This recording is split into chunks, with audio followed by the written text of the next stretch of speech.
लगता है अखिलेश यादव विपक्षी गठबंधन में सिर्फ कांग्रेस के हाथों अपमानित होने के लिए ही शामिल हुए। पहले तो कांग्रेस ने अखिलेश यादव को मध्य प्रदेश में गठबंधन का लालच देकर ऐन मौके पर ठेंगा दिखा दिया। इस बात से अखिलेश को काफी गुस्सा भी आया और उन्होंने कांग्रेस को धोखेबाज तक कह दिया। कमलनाथ, दिग्विजय सिंह से लेकर यूपी कांग्रेस के प्रदेश अध्यक्ष तक किसी को उन्होंने छोड़ा नहीं। अजय राय को तो उन्होंने चिरकुट नेता तक कह डाला। लेकिन जैसे ही मौका कमलनाथ का आया, उन्होंने पलटकर अखिलेश यादव को उनकी हैसियत पूरी मीडिया के सामने बता दी। और जिस तरह से अखिलेश यादव पर कमलनाथ ने टिप्पणी की, उससे साफ है कि कांग्रेस की नजर में अखिलेश यादव की कुल सियासी हैसियत कितनी है।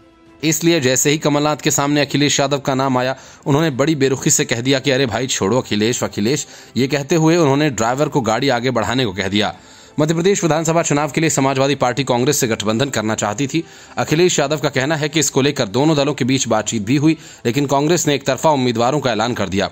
अखिलेश यादव ने दिग्विजय और कमलनाथ का नाम लेकर कहा था कि उन्होंने बातचीत की थी, 6 सीटें देने की बात हुई थी, लेकिन अंत में एक भी सीट नहीं दी। पत्रकारों से कांग्रेस की दूसरी लिस्ट को लेकर कमलनाथ ने कहा कि माहौल बहुत अच्छा है, लोग हमें फोन कर रहे हैं और बता रहे हैं कि लोगों में उत्साह है, हम उम्मीद से भी बेहतर संख्या में जीतेंगे।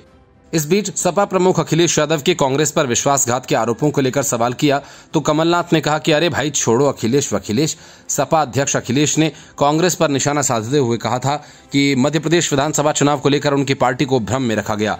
वह कमलनाथ के उस बयान का जवाब दे रहे थे जिसमें उन्होंने कहा था कि विपक्षी गठबंधन सिर्फ लोकसभा चुनाव को लेकर किया गया है। अखिलेश यादव ने कहा कि अगर मुझे ये पहले दिन पता होता कि विधानसभा स्तर पर कोई गठबंधन नहीं है तो हम या हमारी पार्टी के लोग कभी उनसे मिलने नहीं जाते और न ही कांग्रेस के लोगों को कोई सूची देते और न ही उनका फोन उठाते। यदि उन्होंने ये बात की है कि राज्य स्तर पर गठबंधन नहीं है तो हमें स्वीकार है। अखिलेश ने कमलनाथ और दिग्विजय का नाम लेकर यह भी कहा कि सपा नेताओं को रात 1 बजे तक जगा कर रखा गया था और 6 सीटों पर विचार की बात कही गई थी। कमलनाथ के इस बयान के बाद भी माना जा रहा है कि अखिलेश यादव विपक्षी गठबंधन और कांग्रेस के साथ चिपके रहेंगे और राहुल गांधी को पीएम बनवाने के कांग्रेसी मिशन में जुटे रहेंगे, क्योंकि सत्ता का लालच किसे नहीं होता और वैसे भी अखिलेश सालों से सत्ता से दूर हैं। यही वजह है कि कांग्रेस ने अखिलेश की बातों को जरा भी भाव नहीं दिया और शायद आगे भी ऐसा ही हो। Bureau report, news of India.